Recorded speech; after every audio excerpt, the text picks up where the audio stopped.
Hi, I'm Charles Galda, President of Vision New England, and your host for the Church in Action program, where we talk with New England leaders about making disciples, doing justice, and sharing Jesus to accelerate evangelism and transform New England. This week, I'm talking with Gina Mueller, who is the director of 3DM North America, which is a disciple-making ministry. It serves churches of all different sizes as well as individuals. Gina's been part of the 3DM movement since 2008, has led in large church contexts, was a church planter, so she knows how to adapt the program for the different contexts in which she serves, and recently moved to Maine, so not that far from me, but right in New England. So Gina, great to have you with us. Good to be with you. And thanks for being a Mainer, a Down Easter, I guess. Absolutely. Absolutely. Gina, as you know, we've been spending the first 3 months of this year talking about the criticality of making disciples. And in these conversations, we talk about the hallmarks of disciples, thinking that it's good to know what we're aiming for. Yeah. And so what we've been using as those hallmarks is people who are biblically literate, sorry, not biblically illiterate, biblically literate, evidence the fruits of the Spirit, and are showing evidence of being transformed continually to be more like Jesus. Is that a good operating definition, or would you tweak or add or delete?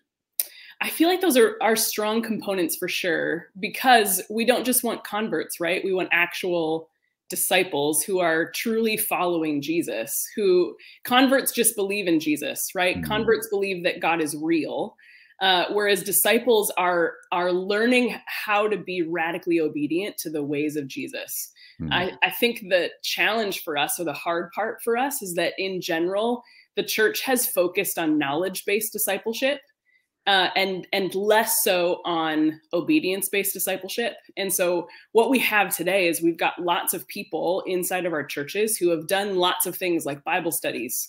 They've heard sermon after sermon. And so they've collected lots of information, but they haven't necessarily put it into practice. And so if following Jesus really is making Jesus the leader of our life, we want people to fall so in love with Jesus that they're willing to do anything for him, right? Yeah. And so that includes things like loving the least, the last, the lost, and the lonely. And I feel like as I think about discipleship, what I love is that there's so many parallels between discipleship and parenting or raising kids. Mm-hmm. And I feel like for me as a parent, my goal is to raise confident, competent, responsible adults who move out, right? And they actually start their own families. And so everything that I do as a parent is really to help them get ready for that. And that feels similar to me in making disciples. I think sometimes we forget that multiplication and reproduction is really the goal. And so the thing that I would add, I think, is the multiplication piece, that every disciple multiplies or makes more disciples. So they do it too. Absolutely. Right? And yeah. It's interesting you say that, because, well, two things you made me think of. One is when you talk about we've been focused more on knowledge-based discipleship, so we didn't do a great job on the transformational discipleship. So we focused on knowledge-based discipleship. And based on the high level of biblical illiteracy, it would seem we weren't doing a great job there in some cases too. It's tricky, right? It's hard. Yeah. Right. And the other thing is this now you do it piece. Has come up in a couple of our conversations. Gordon MacDonald, yeah, I think, was the first one to raise it. And he put it in the context of the rabbinical contract. So what Jesus is doing with the rabbis was a methodology known in their day. And it was, and at some point it ends now. And if you're going to continue growing, you need to go do that. That's exactly right. Exactly right. That's an important one for us to hear, as was this nuance you just teased out too. There's a difference between a believer and a disciple. Yeah. And so can you just say that again? I want to make sure we hear that. Yeah, I feel like we don't just want converts who believe in Jesus or believe that God is real. We want disciples who are followers of Jesus. And that means they're learning to reorient their lives around the way of Jesus. Now, why is that important? Boy, I feel like everything for me is how did Jesus do it, right? I feel like there's the obvious thing of Jesus said, go and make disciples. He didn't say go and make converts. And he didn't say go. Some of us hear go and we think missions. Right? Absolutely. There's some words after go. That's right. Yep. And I think some of the awkward part is that sometimes we think it's go and build the church, but Jesus said, make disciples, and his job is building the church. And so what feels important for me as I'm thinking about discipleship, especially here, honestly, in the New England context, is discipleship is Jesus's strategy for reaching the world. And I think sometimes we think about discipleship as like an inward self-growth strategy to make us better Christians. But it was literally Jesus's strategy to reach the world. I don't think we can escape the missional impulse of his discipleship strategy and what that produced. I heard someone say recently that every generation is a new Great Commission. So every new generation, they get to figure out what it looks like to bring the good news to every single person living on the planet in this very moment. And that feels interesting to me. And so why is it, and I think you touched on something that is important to us, because you talk about, especially in New England, right? So New England is different. It's not always as different as we like to think it is, but there's a lot of unique differences in New England that it's a minefield if we don't know them. Yep. And so why is it important in New England? What I heard you say is, to do effective evangelism, you need to be a disciple. Am I reading too much into what you're saying, or is that fair? No, I think the language that I like to use is, again, for me, it always goes back to the way of Jesus. What do we see in Jesus's life and leadership and what that produced? And what I see when Jesus made disciples, his disciples were missionaries. That's what his investment and his discipleship in their lives produced. And so for me, I feel like we've separated those two things somewhere along the line. And so we feel like discipleship is one thing, and like being a missionary is a different thing. But when I look at the Gospels and what Jesus's discipleship strategy produced, to me, being a disciple means that you are a missionary, that those two things are synonymous, that they go together. Right, which is the go part, right? As you're going, make disciples.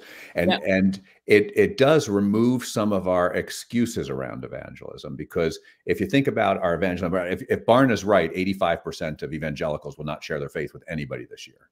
Yeah. And one leader told me, so of course not, we don't love people enough. Oof. And right, I know, right? And it's hard to argue with that, because we let other things get in the way of being a disciple. Means I love and I'm willing to disadvantage myself. That's right. Right. And if I'm a disciple, I don't get to say, well, I'm afraid, right? Because somebody else said, well, that fear doesn't come from God. Right. And then there's I don't know enough. And like, well, aren't we supposed to know what Jesus taught? Right. And so it kind of is, if we're serving as a disciple, it kind of knocks down our excuses to tell people about Jesus, doesn't it? It does. Yeah. I think the challenge is, here's what I see. The challenge is, the way that we've been doing church is we put an expert at the center. And so I feel like from the time someone becomes a believer, or if they've grown up in church, we're constantly reinforcing the idea that it's actually the experts do all of that. So you have to know enough before you start teaching someone else, or you have to, it's the people who go to seminary who can actually understand scripture. And so I feel like, unfortunately, the way that we've been doing church, and sometimes that's inherited, we inherited that model, but I feel like sometimes the way that we've been doing church actually reinforces the idea that everyday people can't do it. It's a great point. I was just meeting with some pastors yesterday, and we're talking about, for some of us, evangelism is I invite my friend to church. And there's nothing wrong with inviting your friend to church, but my job is get them there. Now, pastor, that's your job, right? Discipling my children is getting them to the youth group. Now, pastor, that's your job, right? And so we farm out all of this work, and that's not the model that Jesus would say. So is it fair to say the Great Commission is not merely a collective command to go make disciples, but an individual command, is what I'm hearing you say too? Here's the thing. I would say that it's both, but I'm going to define the collective a little bit differently, because I don't think that it's the institution of church. I don't think it's the church's job in terms of what happens inside of a building. But I do think that it's both. It is our individual, the ways that we're leaning into following Jesus includes being a missionary. So I don't think, when I look at the Gospels, I just don't see a whole lot of wiggle room around that being the way that Jesus made disciples turned them into missionaries. So I think that there is an invitation and even a command, right? Jesus says, go and make disciples. and teach them how to obey. So there is a personal invitation for us in that, which I think to each one of us individually is what feels challenging for all the reasons that you named, right? I think there's so many people that are like, I don't know how to have a spiritual conversation with my neighbor. Right. I don't feel equipped to do those things. And so there's an individual challenge for us to join Jesus in what he's already doing in the world around us, right? That's the individual piece. But here's what's interesting to me. When I look at every time Jesus sent the disciples out, he always sent them in pairs. So there's something communal to me about the way that Jesus sent them on mission. And there seemed to be this like community that as they're engaging with the people who weren't yet following God around them, they were actually inviting them into like an extended spiritual family kind of environment. So this is the invitational part. It feels challenging to us as individuals to go on mission because of all of the reasons that we've named.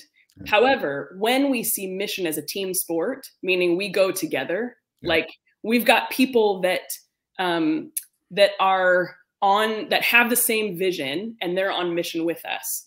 What that means is I don't have to have every single gift, spiritual gift, personality trait, answer to every question, because if I invite somebody who doesn't know Jesus around other believers who frankly aren't going to be weird with non-Christians, right? If we've got a family that's going on mission together and I trust them with my non-Christian friends, with my friends, you know, that don't yet know Jesus, what happens is there's an invitational part of us being able to go together. Does that make sense? It feels like it's both an individual and a communal kind of thing. Where I don't get a pass, but mission gets to be a team sport also. That's a great point.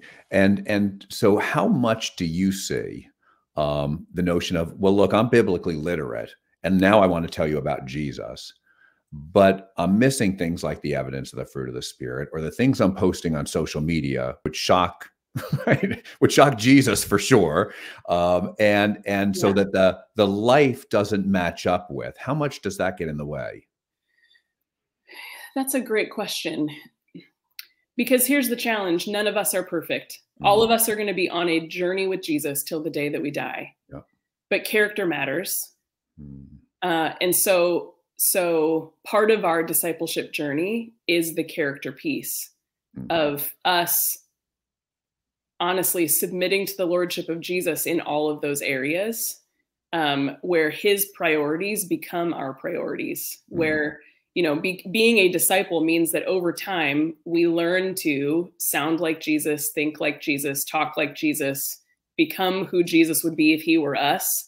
And so the character stuff matters because we want people who are far from God to experience the kingdom of God when they're with us. Right. So the character stuff matters. It's a great 100%. And so we've talked about some of the challenges and issues we see out there. What is 3DM doing in this space? Yeah. So our methodology is, I feel like it's simple. There's no new shiny thing, right? Unfortunately, there's not a silver bullet. I wish there was. We'd like a 6-week program that I can implement next week and we're done, right? Exactly. But to beat the drum, for me, it always goes back to the way that Jesus did things. So here's what I see. Jesus picked a few and he gave them everything that he got, that he had, right? So if we were to, the way that we encourage people to make disciples is pick a few and really invest in them, like really disciple them, not invite them into a group that's an hour and a half per week or whatever it is, right? But you're really inviting them into your life and actually disciple them and then train them how to do the same thing with other people. At 3DM, we use simple tools. We found that if you're gonna train people how to do things like hear God's voice and take radical steps of obedience, or truly reorient your life around the way of Jesus, which means recognizing the people in your life that are far from God and knowing how to have spiritual conversation. Like, we need simple tools so that it's not just the experts that can do it, that everyday people can do it. So I feel like simple tools is really helpful yes, so people can do it, but also so that everyday people can teach other people how to do it. So that's part of the strategy for us.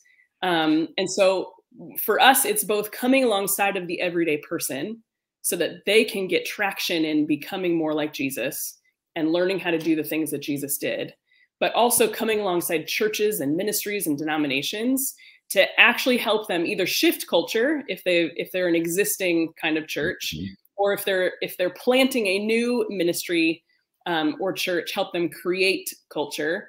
But what we want them to create is this discipling culture where what they're producing are disciples who are a whole lot more like the kind of disciples that Jesus made. You just hit on something. We've heard, I think, from almost every one of our guests so far, is that this is a culture change in your church. It's not a program, it's not a class, and it's not something you talked about 2 Sundays from the pulpit and now it's solved. I wish it were that easy. I wish. If it was, we'd be doing it a lot better, right? That's right. And so, but it is a years-long effort. Yes. And a lifetime effort. And so what are some of the tools you would talk about? Give us some examples of what you mean by tools. Yeah. So we, one of the tools is it's a triangle, which again, sounds funny. It's a triangle. The thing about that is it's showing people up in and out, which is another way of saying, what does a Jesus-shaped life look like? We see Jesus pursuing relationship with the Father. That's in the up dimension. So growing a life of prayer, carving out time to be with the Father, learning how to dig for God's presence ourselves. That's the up dimension. The in dimension is growing a radical kind of shared life community sort of thing, like vulnerable community, discipling people. That's like the inward component of believers of the church. The outward component is Jesus never lost sight of his mission to seek and save the lost. So how do we train believers to have this outward component where they're living on mission and joining God in what he's already doing? It's easy for us to miss in the language in the Gospels when people are going to be with Jesus. That the word there, I remember in at least John, the word's abide, right? I want to abide with you, right? It's not just I'm going to come along, right? On Tuesdays at noon, right? That's right. Yeah. We're going to do life together. That's right. Which I've thought back a couple of times since we've been having these conversations about the necessity of relationship to accountability. Yeah. And so Gina, you can't tell me I'm selfish without risking breaking our relationship, right? Because I'm not going to be your friend anymore now. That's right. But if we know and love each other, you get to tell me things like that I don't see about myself. Yeah. That I probably need to hear. I think I'm selfish. I don't think I'm 30 years as a Christian. Anybody's ever told me I'm selfish. They probably should. But they've got to have the kind of relationship where I can hear that and trust that. Yeah. And that's, I think in our busy workaday life, those relationships are limited for us if they exist at all. Yeah.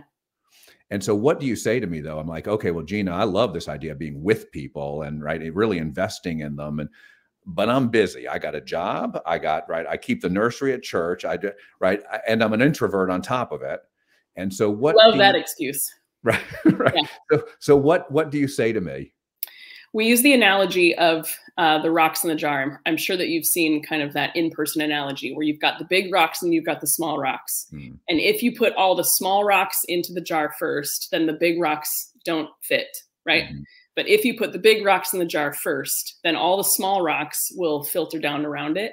Yeah. And I think here's the thing, all of us are busy.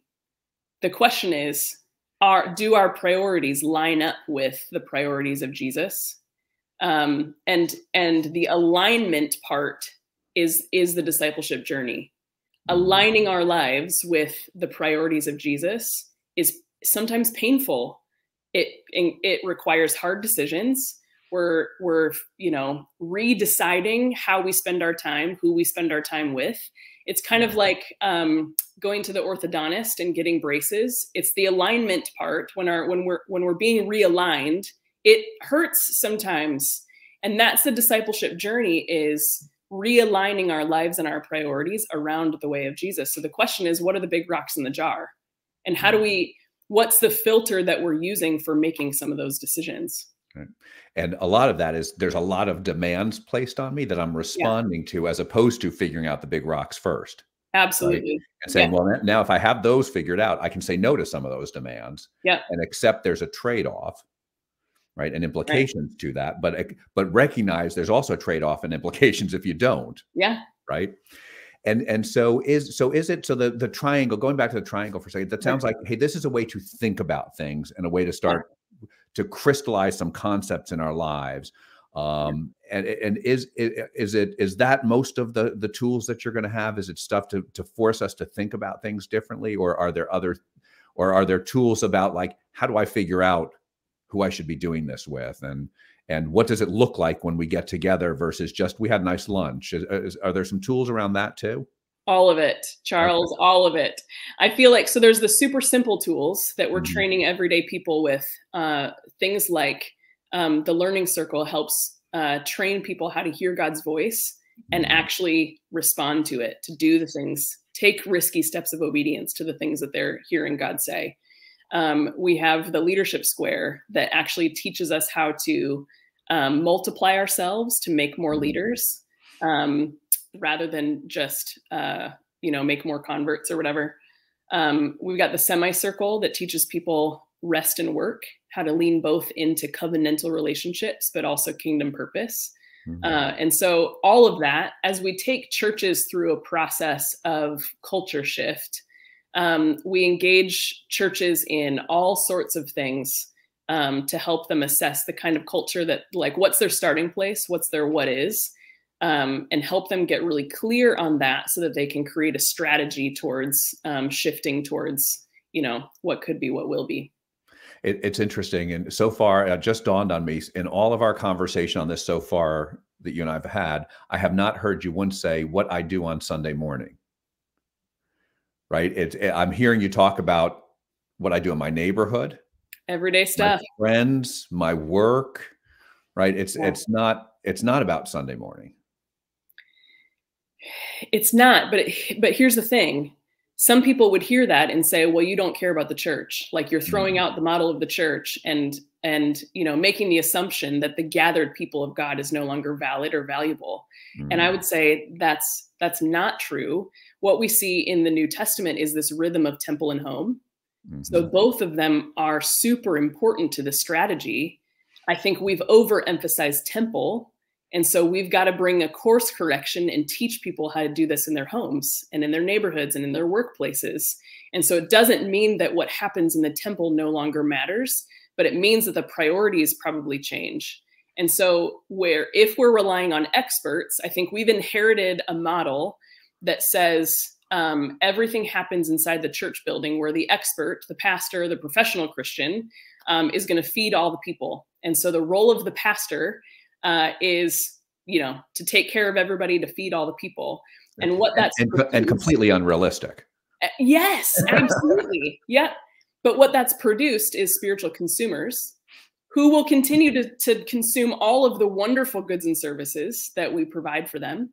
Yeah. But what we need to teach people how to do is actually take responsibility for their faith, to learn how to hear God's voice for themselves, to learn how to dig in scripture and understand the context and teach other people, to grow healthy community, to live on mission amongst their neighbors and, their kids' friends and all of the things, which actually creates kingdom producers. So there's a culture shift that has to take place. And so it's not that Sunday morning no longer matters, but the purpose changes, where Mhm. now it's a gathering place for all the missionaries to gather, where they can celebrate what God's doing out in the world. They can worship together. They're hungry for God's presence together, but it's also a training space where we can send them back out, where the game is played out there. It's kind of like the locker room.